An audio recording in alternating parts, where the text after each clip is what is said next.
আরে আরে আমাকে ছাড়ো। রাকেশ রাকেশ বল মুখ খুল কে তুই? রাকেশ রাকেশ তুই কাজ কিসের জন্য?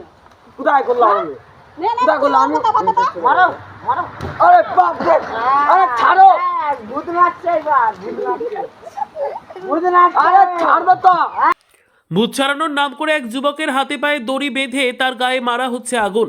চিৎকার করছেন বাঁচার জন্য ওই যুবক, কিন্তু ভূতে ধরেছে সেই কুসংস্কার থেকে এমনই অকথ্য অত্যাচার চলছে গতকাল থেকে ওই যুবকের ওপর।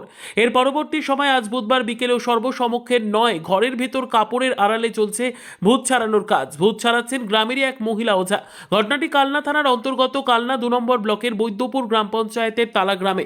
কেন ওই যুবকের ওপর এমন অকথ্য অত্যাচার চলছে এ বিষয়ে জানতে চাওয়া হলে ওই যুবকের মা তিনি জানান, তাদের বাড়ির লোক মারা গেছিল, তার পিণ্ড দেওয়া হয়নি, তাই যুবককে ভূতে ধরেছে। আর ভূত ছাড়ানোর নাম করে চালানো হচ্ছে এমনই অকথ্য অত্যাচার। যদিও এরপর আর ওই গ্রামের কেউই বিষয়টি নিয়ে মুখ খুলতে রাজি নয়। এলাকা থেকে গা ঢাকা দিয়েছে ওই ওঝা। এ প্রসঙ্গে কালনা বিজ্ঞান মঞ্চের সহকারী সভাপতি তাপস কুমার কারফা তিনি বলেন, যে ভিডিও দেখলাম তা অত্যন্ত মারাত্মক, কোনোভাবেই এটি মেনে নেওয়া যায় না। প্রশাসনকে ইমিডিয়েট ব্যবস্থা নিতে হবে, ওরা কুসংস্কারের নেশা করেছে। প্রশাসন আগে ঘটনাটি আটকাক, এরপর ওই জায়গায় গিয়ে সেমিনার করবে বিজ্ঞান মঞ্চ। ভাই মরে গেছে দিয়ে পিন্ডি দেয়নি বলে হ্যাঁ সেই জন্য উৎপাত করছে, ছেলেটাকে ধরেছে। কালকে দিয়ে এখন বলতে চাইছে আমাকে পিন্ডিরাম দিবি কিনা বল, দিলে ছাড়বো নালে ছাড়বো না। এখন বলছে? আচ্ছা, মানে দিয়ে কি এখন কি করছে? এখন তাহলে ছাড়াচ্ছে এখনো নাকি? ছেলের সাথে গল্প করছে, বলেছে আমাকে পিন্ডি দিবি কি বল, দিলে ছাড়বো নালে ছাড়বো না।